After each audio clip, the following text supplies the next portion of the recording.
Donald Trump, of course, talked on Bill O'Reilly about the recent rulings. In fact, in several states, many of them, they've struck down voter ID laws. Trump argues that the court decisions will lead to voter fraud, adding to his narrative that these elections are rigged. And meanwhile, Hillary Clinton, who stands to gain from these rulings in battleground states like North Carolina, concurs with the courts, of course, that voter IDs are discriminatory and suppress minority votes. So who's right? Joining me now to discuss, Hans von Spakovsky, Eric Guster, and Gina Loudon. Hans, let me go to you first.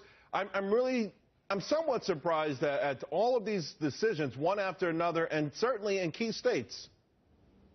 Well, you shouldn't be surprised by the North Carolina decision. It was the Fourth Circuit Court of Appeals, 2 Obama nominees and a Clinton nominee. Now, we know that the claims it's discriminatory are not true because we've had voter ID laws in effect now in several states for many years, like Georgia and Indiana, and they haven't in any way suppressed voters or kept people out of the polls. That's also true in North Carolina, which, by the way, not only do they give you a free ID if you don't have one, if you show up at the polling place and you say, look, I don't have an ID because I had a reasonable impediment that kept me from getting one, you can sign that form and you still get to vote. How in the world is that discriminatory? Gina Loudon?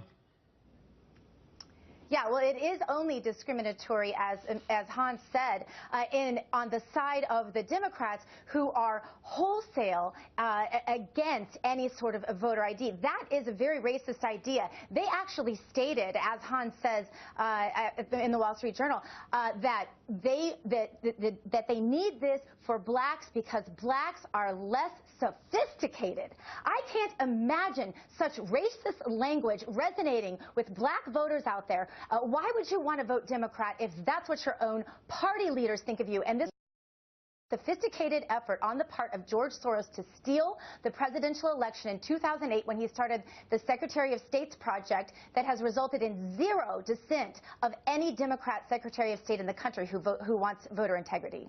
You won't find them.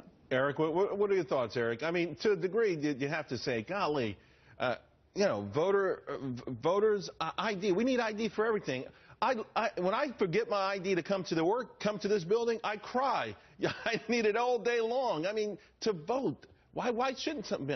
There are a lot of people who don't have ID, Charles. A lot of older people, a lot of poor people, they simply don't have ID. So that does suppress that vote. And the GOP is Trump is trying to set people up for his failure. He's saying, oh, everything is rigged. Oh, he's coming out trying to set all of his people up for his failure, because in the Fox News poll, he's down 10 points, yeah, but which is amazing. Talking about the voter ID things. I'm not buying that it's so hard to get ID. I went the only thing hard about it is waiting in line. I was at the motor vehicle points on Saturday. Let me tell you, you can get ID. Illegal aliens have ID. People, I think that's a cop-out. It's not a cop-out, especially in some areas like rural Alabama, for once. Our governor shut down the ID stations for people to get ID. So they have to go to the major cities to get ID 2 hours away, which that was an example of what a GOP governor did. That is an example of what a GOP governor did in my state of Alabama, Eric, in order to suppress. I'm smiling, Eric, because we can go to a Bama game this season, and I bet you we'll see a lot of people from rural Alabama who found their way to the stadium. Go ahead, Gina. Charles, this is not true. They've tested this over and over again. In fact, wait, it's not true about Alabama?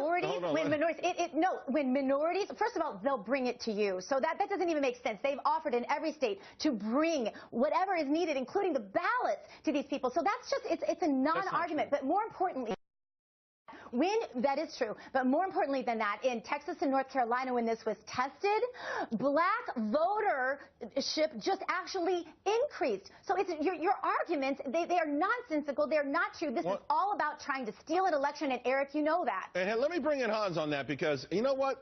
I think this could be a difference maker, and the timing, of course, fortuitous, Hans, but do you think it can make a difference in November?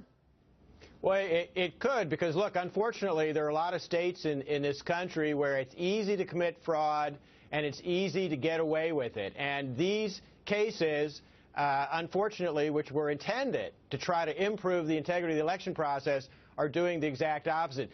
Listen, by the way, in the Texas and North Carolina cases, the judges, the district court judge in North Carolina, the dissenting judges in Texas, They pointed out that the plaintiffs in those cases could not come up with a single witness in either case that was going to be unable to vote because of the voter ID laws. All right, guys, let's leave it there. Thank you very much.